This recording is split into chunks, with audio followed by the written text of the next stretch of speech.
Hello students, welcome to Recitals in-Depth. Herein we will cover the summits and organizations for the month of June 2024, current affairs topics in details. The broader themes which are going to be covered are as follows: international organizations, peace summits, and global cooperation. Now we have the index for the month of June related to summits and organizations. So these are the topics you will find in this month's recital. Also, we will be doing in this lecture the question related to mains and prelims. So do write your answers in the comment section, and for the mains related question you can simply jot down the points which you will give in your body. Elections in the European Parliament. So for long, Europe has been the guiding light of the world in terms of technology, culture. It has ruled almost the entire world, if we say, and in terms of sciences as well. Most of the world's leading economic hubs or the financial hubs have been in Europe, for example, London. So the elections in the most significantly advanced body of Europe, or the European Parliament, are going to have far-reaching impacts as far as the geopolitics is concerned. Individually, not all countries of Europe may be relevant at the global scale right now, but Europe as a whole forms a very important bloc. So to understand these nuances, we will first learn what is the European Parliament. So these are certain facts which we need to know to understand the issue in detail. Now it is located in Strasbourg, France. This is the seat of the European Parliament. So this is where your actual European Parliament is located. Now what are these two other places? In Brussels, we have the office where the parliamentary committees are situated. In Luxembourg, the General Secretariat is located in Luxembourg. So these are your three centers. Now it was established in 1952 as the Common Assembly for European Coal and Steel Community. So it began as a very humble organization which could give common policies related to steel production in Europe. From there it evolved. In 1962 it became the European Parliament, and a lot of other things were there. Now even immigration, climate change policies, all of these things are included in the European Parliament from being a small coal and steel community. And in 1979 the first direct elections were held for this. So there will be national governments as well, but areas in which they have common policies, there will be a parliament directly elected by the people as well. Now the current president of this is Robert Metsola, and the elections are through directly elected. Basically direct elections are there, and there is universal suffrage. The current strength is 720. The previous one was 705. This is the latest, and the term is 5 years. So after every 5 years there will be elections. So this is all that we need to know about the parliament. But what is the overall election structure, what is the overall processes, we will know this now. See, what is the voting system for European Parliament? First thing is that there are direct elections.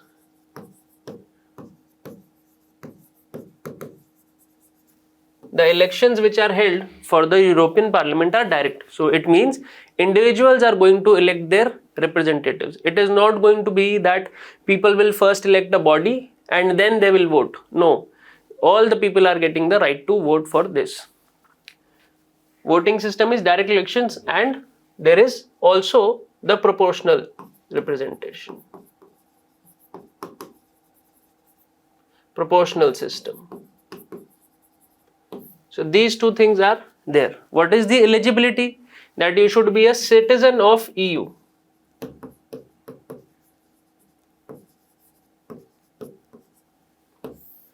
If a person is a citizen of any of the member countries of the European Union, then you can vote in the elections for the European Parliament.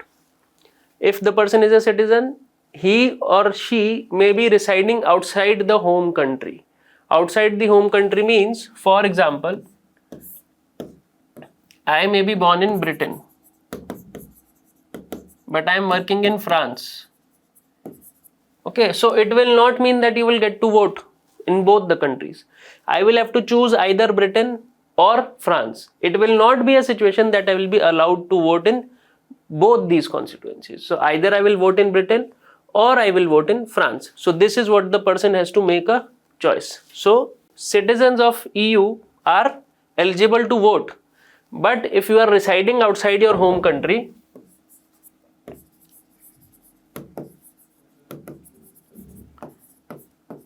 if a person is residing outside, then he or she can cast only one vote. It will not be a situation that you can vote from both these areas.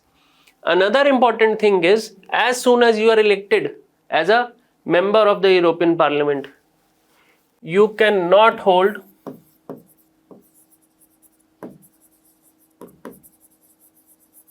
any private office.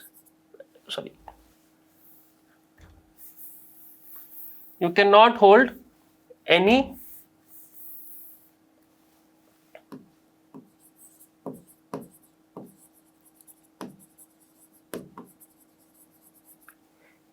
national office.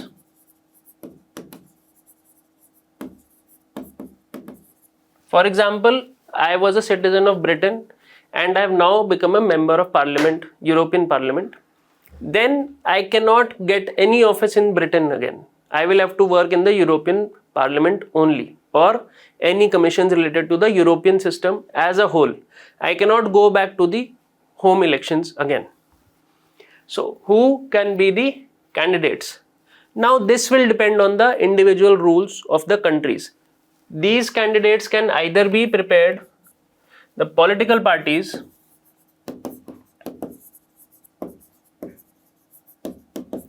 will give a list. The political parties of Britain will give their list. If there are 3 parties, they will give 3 lists, and in that there will be a voting. So you will be choosing the people on the basis of list. So this is a closed list system. Political parties are giving this list and this list is closed. Closed list means that you will have to follow the order of precedence in this list. You cannot change this order. And the voting, we will see allocation of seats also. Then this list will be followed in a lexical order. Lexical order means rank wise. You cannot change the position of the names. So this is the first thing.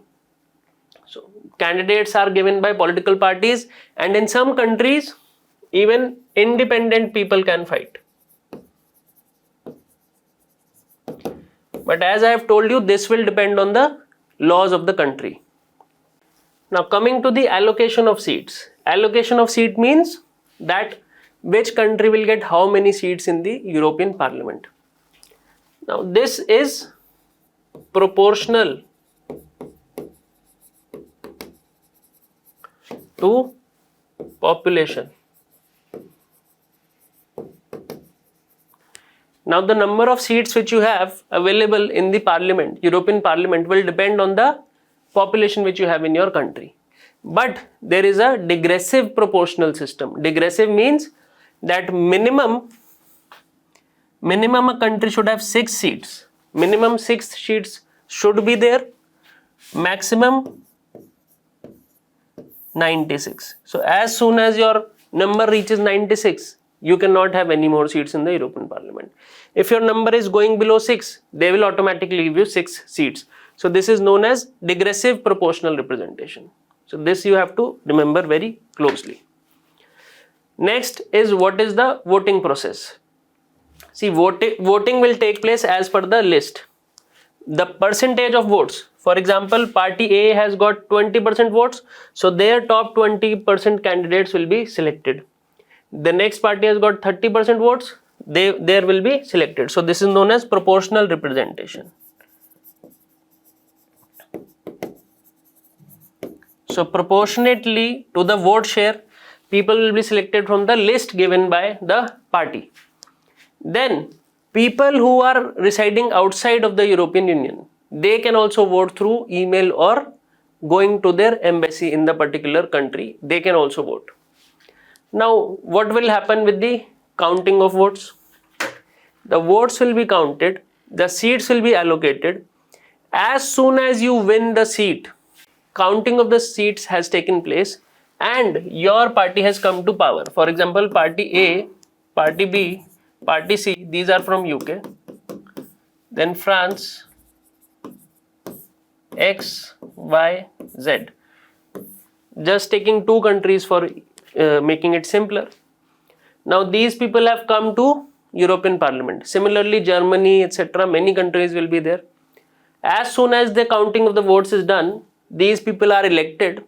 Now they have nothing to do with their own national politics. They cannot go back to their national politics. They will be now interested in forming the policies such as immigration, coordination in steel and coal, coordination of customs. This is what they will be doing in the European Union. They cannot give allegiance to their previous political party. Now they will be forming political groups within the European Parliament. Now this is where the actual game starts.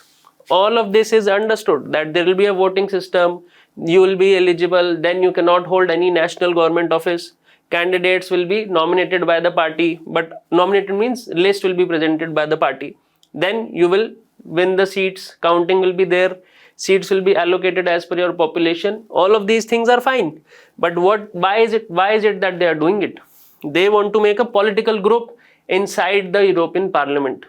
It means whatever your political party was earlier, now after the elections, you are a member of one of the groups, political groups.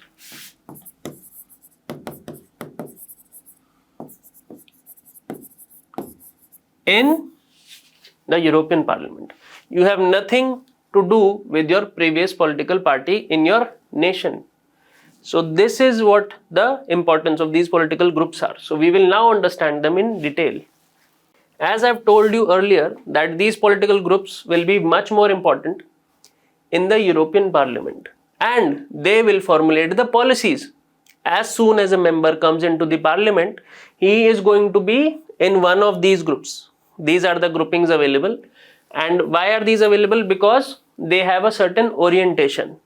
Based on that orientation, they will be having an outlook. Orientation means that this is my stand. Outlook means that this is how I will behave related to certain policies. So these are the groups, and once you have become a member of the European Parliament, you are no longer a member of your political party. You will become a part of these. So if you have become a part of the European People Party, you are having an orientation of center right. What does this mean?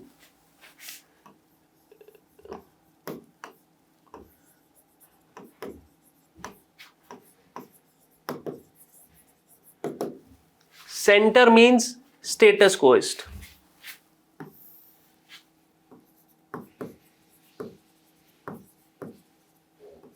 Rightist will mean that you want to conserve your values. Leftist will means you can say Marxist or socialist. So this is going to be your stance or your outlook. Okay. So if your stance is center right, it means you are somewhere in the middle of these two. You want the current status quo and also you want to preserve your values. In this case, we are talking about Europe, so we are talking about Christian values. In India, these values of the right will be Hindu values. In Arabic countries, the rightist will be the Islamic scholars. So this is what your orientation will be or outlook will be. Now, if your orientation is center right, it means you are going to be somewhere here in between both of these, or you want both of these things. So now Progressive Alliance of Socialists and Democrats. Socialists and Democrats, it automatically means that you are in the center left. So the person is in center left. They want social democracy and progressive policies. So this is what the demand will be if you want to join this group. If your orientation is like this, you will go and join this group. Next is the Renew Europe. Liberal centrist. Liberal, what does liberal mean? They will talk about capitalism and individual rights. So rather than going for the socialist model, they will go for the capitalistic, and they will talk about the freedom for the man, fundamental rights. They will focus on the rights for the individual. Individual liberty will be more important. So liberal centrists will behave in a pro-European integration. Why pro-European integration? Because they want the whole system to be integrated. It will become a larger market. And market economy, individual freedoms, these will be the focus of areas. Green या European Free Alliance. It means coalition of green and regionalist parties. So these are upcoming environmental parties. They are talking about environmental sustainability, social justice and regional autonomy. Okay, so where we will value each other's cultures. So this is also important.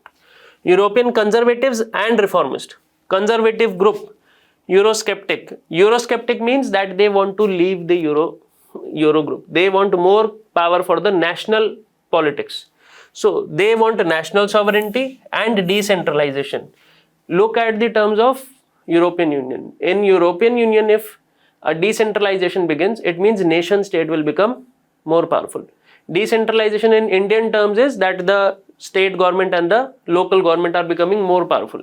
Because European Union is a supranational institution. It is above the nation state. So if it become weak, the nation government will become strong. So European conservative and reformist are national sovereignty and decentralization. Decentralization means more power to the national government. Identity and democracy party. This is identity, so right wing Eurosceptic. National sovereignty, immigration control. Now if they are talking about identity, means Christian values in Europe. They will not allow any other person to enter the European Union, because you must have heard of these many demands that jobs for the locals should be there. Our area should be restricted for ourselves. So this is common there also. National sovereignty, immigration control and cultural conservatism. We do not want to give away our culture. So this is the next demand. Leftist group is basically the left wing or the socialist wing, which will talk for social justice, worker rights, environment, all of these things. So this is the orientation. Now we will understand what is the impact of the elections. Now impact of the election is that the right wing parties have become more prominent.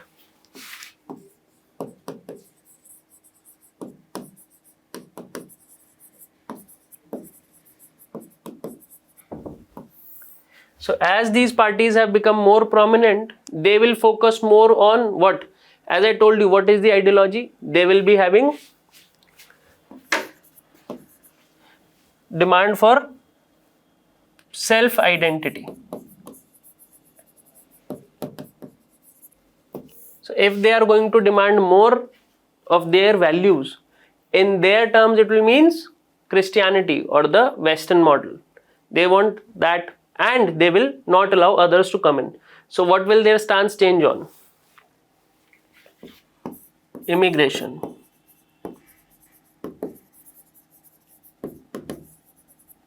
They will want stricter immigration laws. They would not want anybody else to come in and change their culture. Now because they are so adamant on this, what will be their next demand?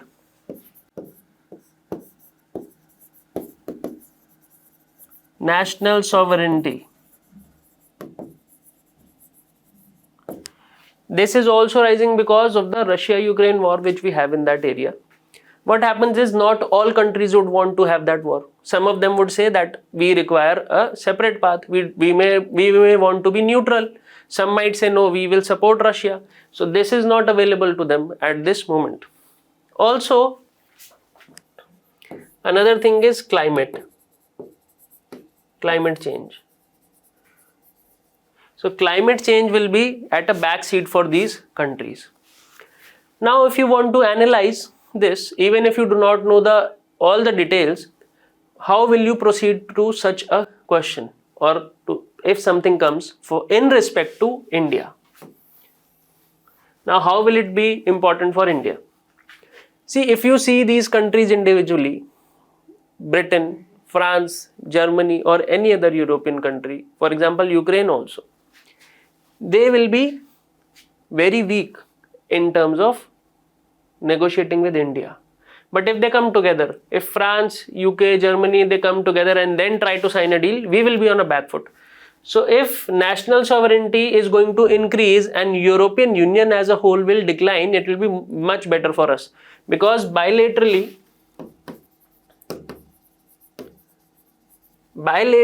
negotiations will be better for us. Bilateral means one on one.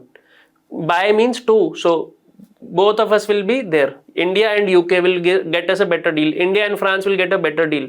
But India and European Union, that will be very difficult for us, because we follow different standards. The European Union as a whole has very high standards for pollution, for labor laws, so immigration control. All of these things are very different. Human rights. This will be difficult for us if European Union is there. In immigration also, it will be difficult for us to send our people to work there, to study abroad.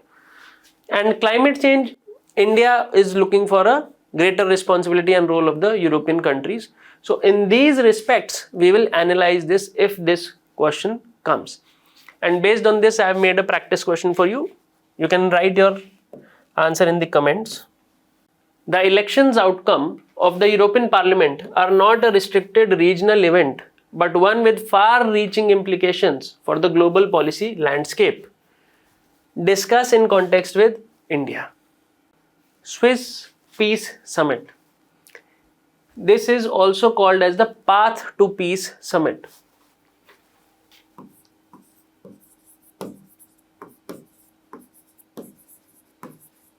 Path to Peace Summit, and it is also being called as the first step to lasting peace in Russia-Ukraine war. First step to lasting peace in the Russia-Ukraine war. Now there must have been certain inspirations, as in why we are thinking that we can host such a big event. And are there any earlier steps which are taken? We are all actually aware of the Russia-Ukraine war, the reasons, etc. All of them have been discussed. In this lecture, we will be specifically focusing on the steps taken to resolve the issue. So we will first see what are the previous attempts and what is there in this. So previously we have seen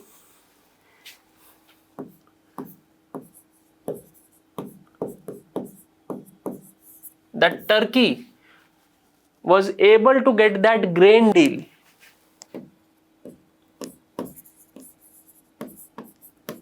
Black Sea grain deal. So this is what they got for the world, and they stated that this is very important. You should let the grains in Ukraine to pass out to rest of the world, because this is an issue related to food security. So this raised the hopes of the people of the world community that if Turkey can ask Russia to be a bit sympathetic about the world peace due to food security, we can also make certain efforts. Based on this, Ukraine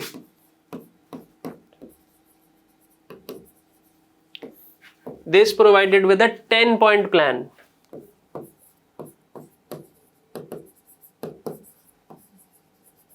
So we will see only the major issues in this. So they were saying, first is that you respect Ukraine's territorial integrity.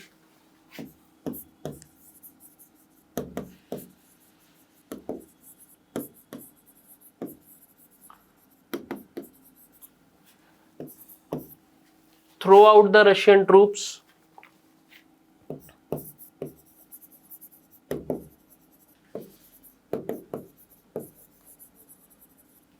And third thing was exchange of prisoners.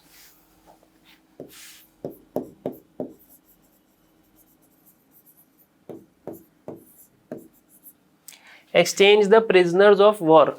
Similarly inspired by Ukraine's plan was China's plan. It talked about Russian withdrawal and exchange of prisoners of war. It did not talk about the territorial integrity. So if you look at this, this is the first plan, Turkey. Second is Ukraine. Based on this, China gave the third plan. The Chinese plan is nothing but the last two things. So it is disregarding the territorial integrity of Ukraine. This is what China's plan was. So these are the three previous attempts. Now, what are the key features of the current summit? Now, this summit has talked about various new things which were earlier left unattended. Three major issues are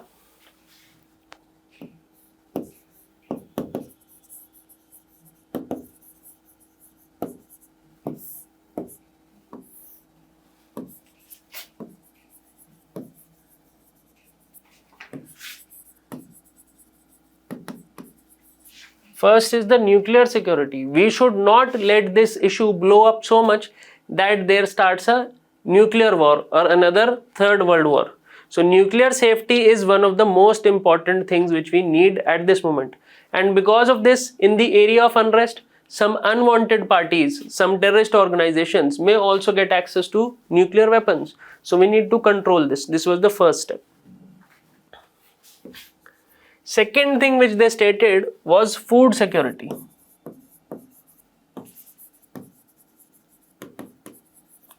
This war between Russia and Ukraine should not be a cause for global food hunger crisis.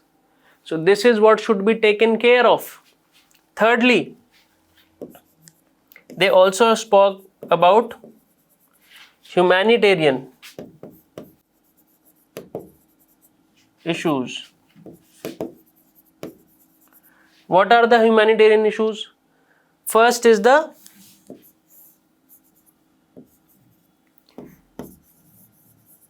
release of prisoners. As I told you, the prisoner of war. Another is that humanitarian aid should be allowed to pass.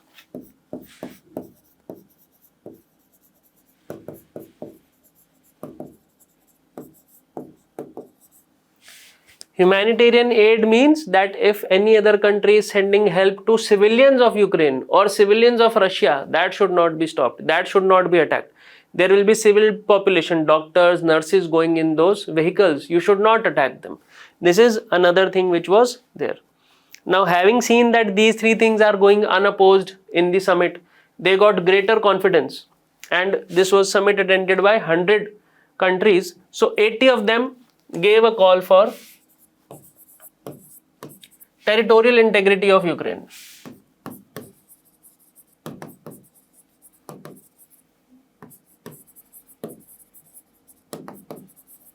And this is where the issue started. So India, along with certain countries, did not endorse this. Now you would say that why India is not endorsing this? We will discuss these reasons now. So the territorial integrity aspect was not taken into consideration by India and a few other countries. Now we will see what is the reason. India did not say anything. Territorial integrity. I am writing the short form, territorial integrity. This was not said by India because first thing,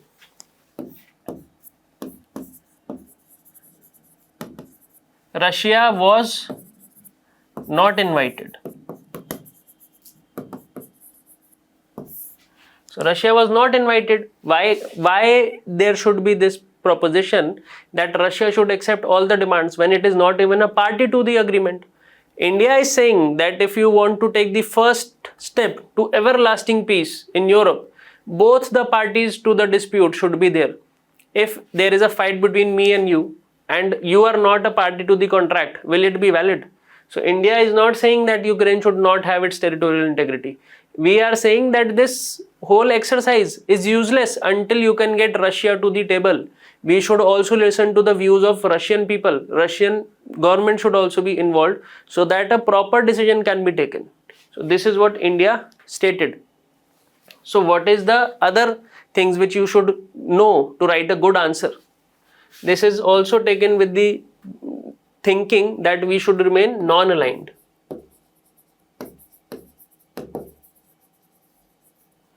Most countries are expected to either go with Russia, USA, so but we have remained non-aligned. So this is also something which you can write in your answer. Another thing is that we, through this action, have preserved our strategic ties with Russia.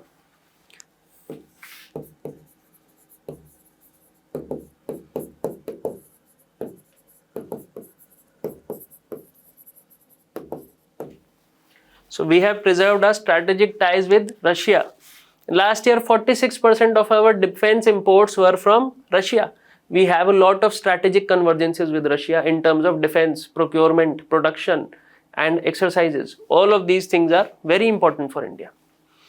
At the same time, what should be the way forward? We should always try to bring out a new solution with the help of diplomacy and peace.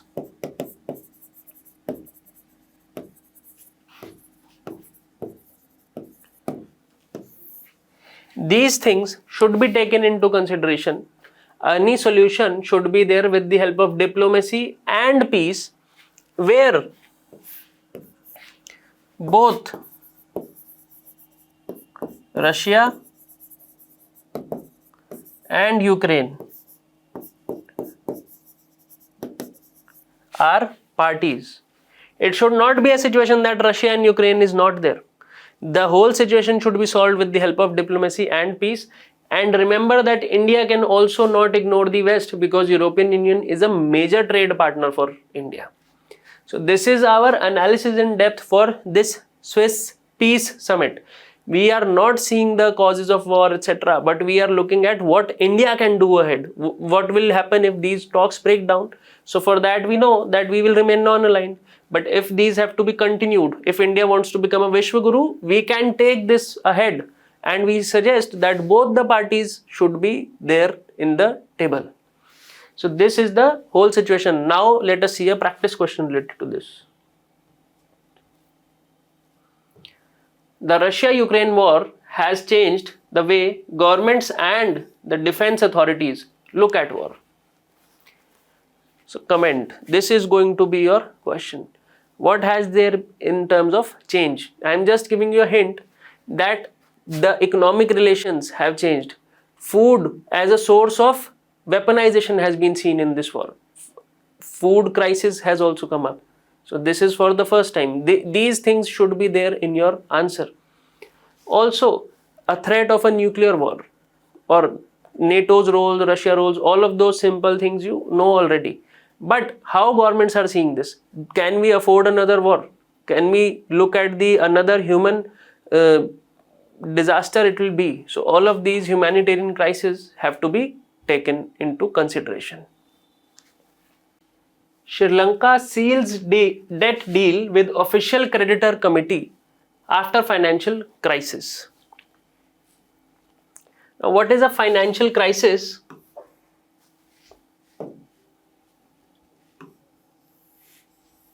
Financial crisis is a situation when a country has, or any person also has, high external debt. Secondly, another situation will be there is low foreign exchange reserves. The external debt is very high, the foreign exchange reserves are very low, and you are not able to service debt obligations. To tell you very simply, for example, if you have a lot of loan pending over you, you do not have money to spend on a daily basis, and you are not able to repay the loan amounts. These two things are different, because service debt obligation means you are not able to pay this month's EMI. High external debt means that you, apart from this, you have so many debts that you will never be able to pay it. This is the kind of a situation which we are looking at. And for the daily needs, there is no reserve left at all. So this is what happened for Sri Lanka. Now this official creditor committee, you can see India, Japan, France and Sri Lanka are talking here. They have restructured their debt, as we had seen in the Indian economy when there was a lot of crisis. So these three are restructuring the loan, and they have restructured to the tune of $5.8 billion. So this is the restructuring of the loan, and India is a part to this. So we will first understand the official creditor committee and a Paris club, both of these which are in this news. So official creditor committee in Paris, they are using the apparatus of the Paris club. So it is established when Sri Lanka demanded that we need debt restructuring, we need help. So it was made. What is an official creditor committee? Creditor committee means those who have given you the money, they form a committee. That is the basic and the simplest understanding you can get. If I have borrowed money from A, B, C and D, they all will form a committee together to discuss what should we do with this person. Okay, so this is what the creditor committee means. Now, what is the role? It represents the collective interest of the creditors. If these four people are going to form a committee, it will represent their interest only. It is going to represent how should we restructure this debt so that this person pays us back. So they might suggest that you take some time, we will give you some relaxations, but you please pay us our money. So this is what will happen in this whole arrangement. The co-chairs, as I've told you, are India, Japan and France. These three countries are there. Now please note very importantly that China is not a party to this, though China is also having a lot of debt with Sri Lanka. Now what is the Paris Club? Why Paris Club is being discussed here? Because usually whenever there was certain negotiations like this, it was done by the Paris Club. It started with Argentina defaulting on its loan. In 1956, Argentina defaulted like Sri Lanka did today. And the members are these countries which you can see are very rich. In the previous times, in 1956, these were the mostly countries which were giving out loans. If the rich people will give a loan, poor will take a loan. So these rich countries, Australia, Austria, Belgium, Canada, Denmark, Finland, France, USA, Sweden, Spain, these were very rich at that time. So they formed a club, and whenever there will be a negotiation, these rules will be followed. This party will be called, Paris Club will be called. So this was the whole situation. Now this has changed. India and China have become leading lenders of the world. The world has changed today. So relationship with OECD is all the OECD members are members of the Paris Club. OECD is for developed countries. India is not a member, as I told you. And the features are that it will find coordinated and sustained solutions. It is not going to give you a solution that the next country, we will occupy that country. No, it will help them make a better environment where they can pay back the money. Having understood both these things, we will see what has been the outcome and the achievements of this. Now, India's role is highly appreciated in this regard. If we look at this, the financial support which India has provided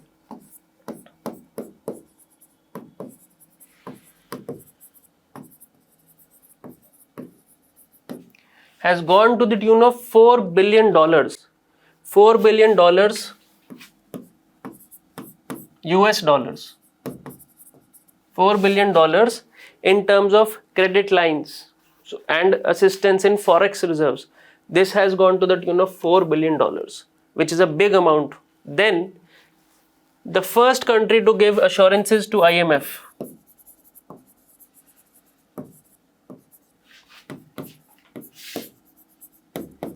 For example, whenever you take a loan, there will be someone there to give a bank guarantee. So India has done this, has given an assurance to IMF that Sri Lanka will pay back, we will help them, we will pay the money if they are not able to. So based on this, the whole proceeding was able to start. So India's role is highly appreciated in this regard. Okay. Then India has also created a comprehensive vision document.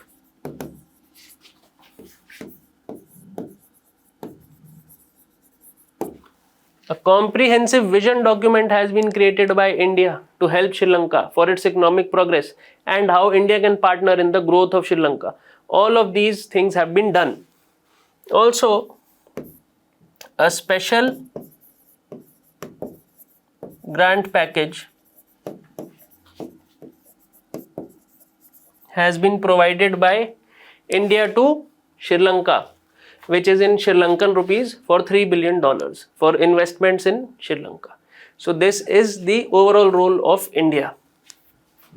Now the whole situation or the analysis in depth will also have this in regard that China has not come up till now.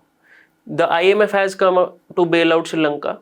India has played a very major role in this, but China is still not coming up and showing its cards. So India has done a very good role, and the way ahead should be that like-minded countries, like this time we have done with France and Japan, we should continue to help Sri Lanka to develop, because it will do a great help for us also. It is not that we are doing it as charity. India's security or maritime security can be a big challenge, can face a big challenge if China invests a lot in Sri Lanka or Maldives. So this is a major role which we should look at. New Secretary General of NATO. Mark Rutte has been appointed as the NATO's new Secretary General. He has replaced General Jens Stoltenberg. So this is the overall update. Now why is this important? Because Mark Rutte is the outgoing Dutch PM, Dutch Prime Minister. So earlier there used to be military appointments, people who are part of military, but this person has a lot of experience related to the political domain. So this means that the NATO is now looking at a person who can take decisions, be calculative, not only looking at things from a military perspective. So this is a big achievement overall, or a big evolution overall in the NATO's perspective. So we are looking at a more proactive NATO now under Mark Rutte. So this is the development. And we will now first see about NATO to understand the whole situation. Now NATO's full form is North Atlantic Treaty Organization, and it is formed as an intergovernmental military alliance of Europe and North American countries. European and North American countries. Intergovernmental military alliances means that different militaries have combined their resources, or they have given their decision that we will work together towards a common threat. It was established after the World War II. When the World War II has been over, the NATO was set up, and this treaty was signed in 1949, Washington, DC. The role is that of a collective security system. What is a collective security system? It means, in general parlance, what we use is one for all and all for one. It means that if you attack any one of us, we all will attack you. So if there are 10 friends, if one of them is attacked, 10 will go back and hit the other person. So this is known as collective security system. So collective security and collective defense are two different terms. Please do not intermix them. Collective defense will be for a global thing, and collective security is where certain group of countries form this group and they will treat all external threats as one. So this is the actual consolidation in this. So this is why it is very important. Now the headquarters, there are different headquarters. Brussels is the normal headquarters, and the military headquarters is Mons in Belgium. Now founding members can be seen: Belgium, Canada, Denmark, France, Iceland, Italy, Luxembourg, Netherlands, Norway, Portugal, UK and US. The latest entrant is Sweden in 2024. Now please have a look at these. These are very important for you. Now we will see what is the work of the Secretary General of NATO. So the Secretary General of NATO is the Chief Civil Servant. He is a chief civil servant of the NATO. As per this, what will he work into? He will work like a international diplomat. This chief civil servant will work like a international diplomat. He will coordinate all the meetings.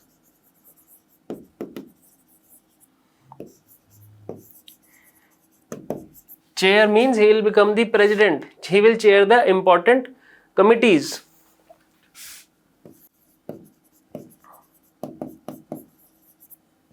And he will lead the NATO staff. He will lead the NATO's staff. And the term for this person is 4 years. The term is 4 years. He will be the chief civil servant. He will coordinate all the work related to NATO, but he will not be having military powers.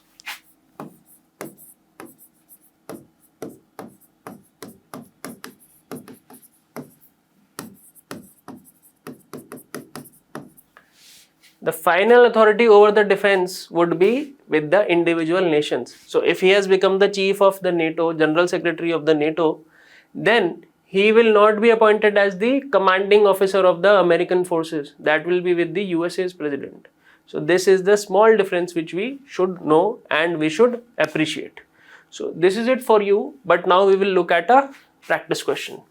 Now this is a previous year question from 2022 prelims. Consider the following countries. Which of them are the members of Organization of Turkic States?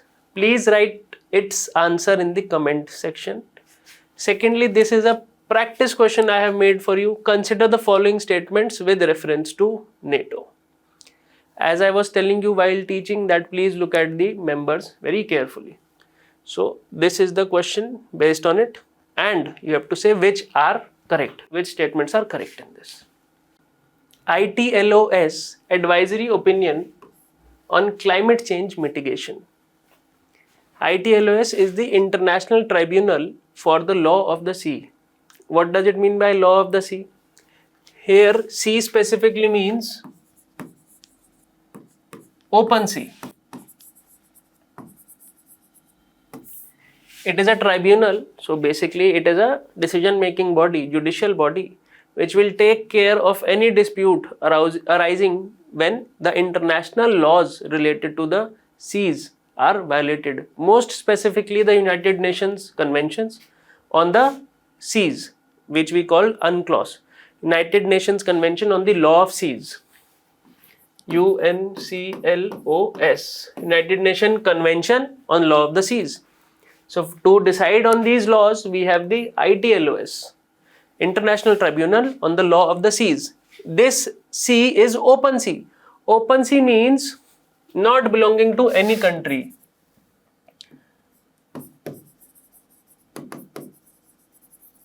Territory is open or global. Now, if in this open area, any country is causing pollution, marine pollution or climate change, what will happen in that situation? This is the question which has come up to the ITLOS. The small island nations are saying that these big countries who have lot of money, they come in the open seas and they cause lot of pollution in the open seas, which will cause the sea level to rise and our countries will drown in the water.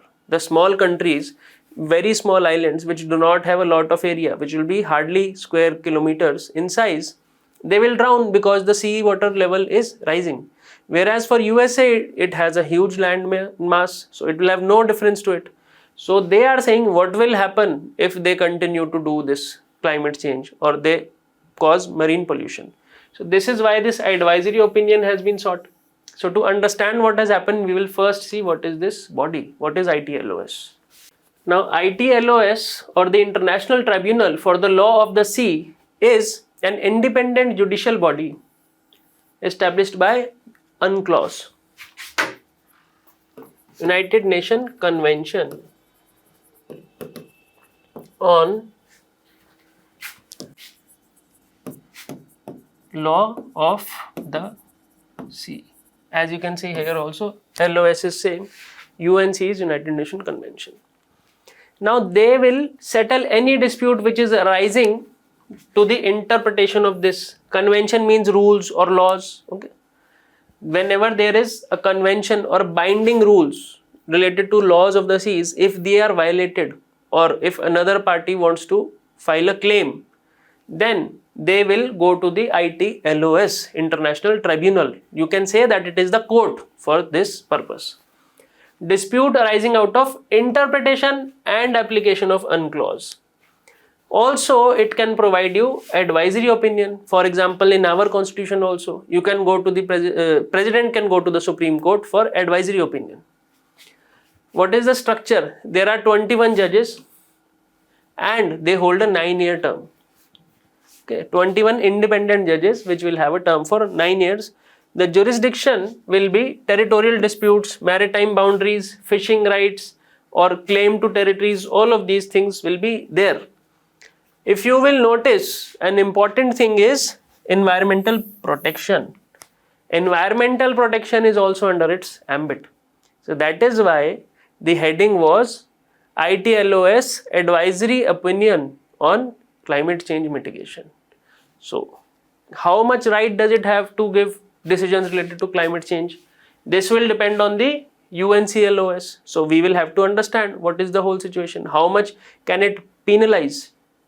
The function is dispute resolution and advisory opinion, as which is clear from the purpose of this body. So now we will see what is the actual thing which has been said. What is that opinion which this body has given? Now, first we will understand the significance. Though highlights of the opinion, I will tell you what opinion they have given. But the significance is that it will impact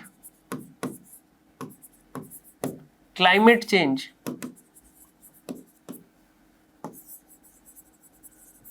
litigation. Whatever has been said by this ITLOS, by the tribunal, will change the way how climate change jurisdiction is viewed by the international courts. So this is something which is groundbreaking for our studies. Now, what is the highlight? The highlight is the court has stated that greenhouse gases will be considered as marine pollution. Greenhouse gases which are released in the open sea will be taken as marine pollution.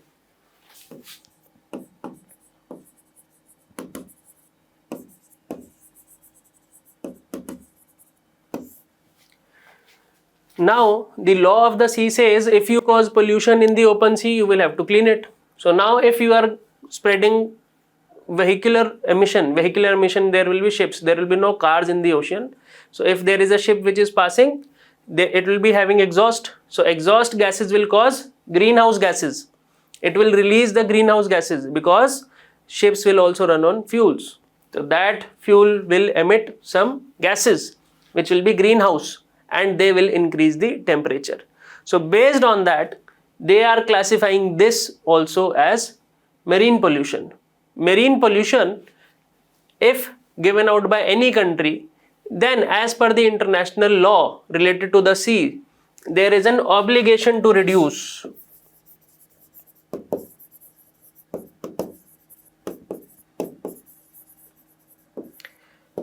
But earlier, these were limited to oil spills. If there is an oil tanker going and it leaks, then the other country can sue you that your tanker has released this much pollution, you give me the money for this. But this has brought in the greenhouse gases or CO2 emissions in marine environment. So this is the most significant change. And what are the significance? It is going to give you a principle of prevention. It is going to uphold two things: principle of prevention, or it is also called as the no harm rule. This simply means that whenever you are going out with your ship, you will not harm anybody. So these two principles are upheld. We will also prevent any damage caused to another party. So simply on the road also, if you are driving your car, it does not mean that you can kill any person who is standing on the road. So with this vehicle, you cannot harm the environment also now. With your ship, you cannot cause a lot of marine pollution and feel that no, everything is alright. So this is the change it has got now. Also, it has upheld the due diligence and equity.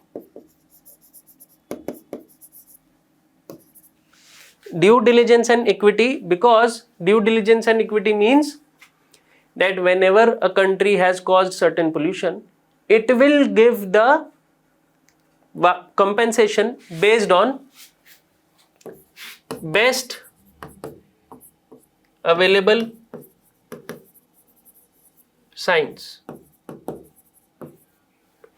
This means that this court is taking into consideration the capability of that country. For example, if USA has done something, it will be penalized in a different way. If India has done something, it will be penalized in a different way. If African country has done something and it does not have the capacity to repay, or it does not have the available science, then we will look into the matter differently. So this means due diligence and equity. Rest, principle of prevention and no harm are there, that you cannot harm the other country's environment or the global environment as such. So this is the significance. Now, as I have told you that best available science or the capacity of the individual country is a key highlight. But why I have this written this in the limitations? Because when you make this statement, which is subjective, I have the best available science, how will you prove it in the court that the country is not using its best available science? So this is the biggest limitation. How can you ask a country, or how will you prove it in the court that this country has not done enough for me? So this will give rise to some speculation. Another limitation is that no specific methodology is given. So simply they have stated that you will be held responsible, these laws will be applied to you, but they are not giving any practical solution or guidelines for it. So this is why the overall thing becomes a huge limitation. And for this, the outcome or the whole thing which we can study is, this is a groundbreaking achievement or a groundbreaking development, that we will see climate change in a different way from now. And countries which follow the international law, which respect the law of the seas, they will have to do a lot more to protect the environment. But we need stricter guidelines, we need more clear responsibilities of the states which are involved. So this will be your way ahead for this. Based on this, we have a practice question. Examine the significance and limitations of the ITLOS advisory opinion on states' obligation under UNCLOS regarding marine pollution from greenhouse gases emissions, particularly in the context of addressing climate change. So you will have to write this answer using the information which has been provided. Please give your inputs in the comment section. Biopharmaceutical Alliance. Now India, USA, EU, Japan and South Korea have launched this biopharmaceutical alliance because there was a lot of drug shortages and the supply chain was also disrupted in the COVID-19. So now these countries will be making a new system or a new supply chain, resilient supply chain, that the drug supply, which can save thousands of lives, millions of lives at the global scale, should not be disrupted under any future emergency. So we will understand about this organization. Now, Biopharmaceutical Alliance, the founding members, as I've told you, South Korea, India, US, Japan and the European Union. The purpose is to address the drug supply shortages and enhance the supply chain resilience. Resilient means that as soon as you are struck down, you are getting back again, getting up again. So in resilience means how stable you are in any problem. Location, it was happening in San Diego, California, and during the Bio International Convention. So international convention related to biopharmaceuticals was happening there, and it was announced. The aim is to ensure a steady and secure supply of biopharmaceutical products. So this is going to be the case. And another thing which they will work in is vaccine diplomacy. Vaccine diplomacy means, for example, India gave out a lot of vaccine to underdeveloped countries, to the neighbors, to show their helpful nature and bring them humanitarian aid. This also lifted the stature of India at the international front. Whereas other countries, Western countries were accused of hoarding medicines, but India was giving free medicines. So this was putting up the stature of India at a global level. The function is to align the biopolicies, regulations, research and developments. So if these countries, basically this is a lot of the whole world, South Korea, India, USA, Japan and European Union as a whole, if these countries are aligned in terms of their research and development, their supply chain mechanisms, the routes which they will follow, the standardizations, a lot of problems can be solved if God forbid we face another situation like the COVID. In the analysis in depth of this section, the news is limited to that only, but we will see what are the different types of vaccine diplomacies which we have seen. Now, example of vaccine diplomacies for India, as you know, India is also known as the pharmacy of the world.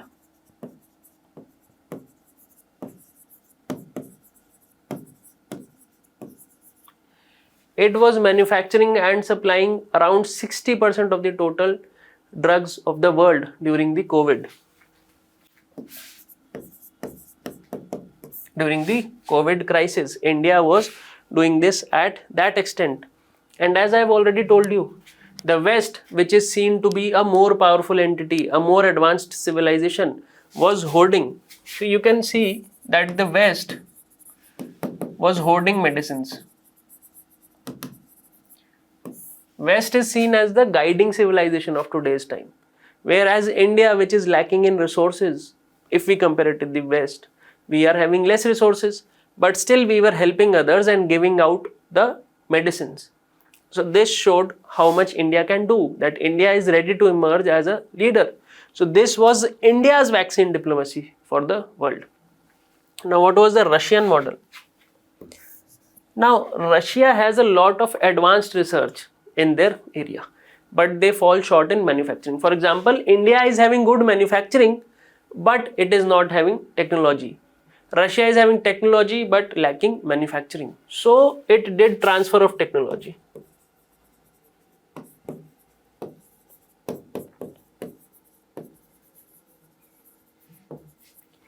Russia has one of the most advanced institutes related to virology. Virology means study of viruses. So it was expected that they will also have their own medicines. So the Sputnik which they created was created in that institute, and one of the most powerful poisons in the world are also created by them, which they have been using as a state policy to assassinate leaders of other countries which they do not like. So Russia transferred the technology, and in the area where it needed support from countries, it gave them this free of cost. They transferred the technology. Not only it boosted its sales, the transfer of technology was such that they will manufacture and also give a percentage of sale, or you can call revenue. They will manufacture the drug for Russia, and when it is sold, they will give a percentage back. So Russia had a win-win situation. It did not have any manufacturing base, and this worked very well for them in the Eastern European countries.